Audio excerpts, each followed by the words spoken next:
কি অবস্থা তোমার? হঠাৎ এমন কথা, কি হয়েছে তোমার?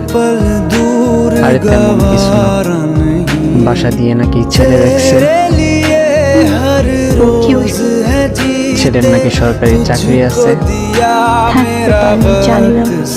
ও আচ্ছা, তুমি এত কিছু কিভাবে জানলে? তোমার কাজিন বলছে। ও আচ্ছা, এইসব খুবই ভালো লাগে।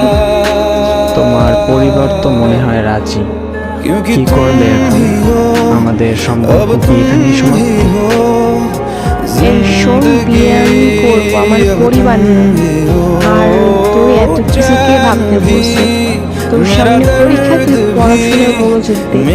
আমি তুই ছিলাম, তোর আছি, তোরই থাকবো। তুই পরীক্ষাটা দে আগে, তারপর হাত ধরে নতুন জীবন শুরু করবো।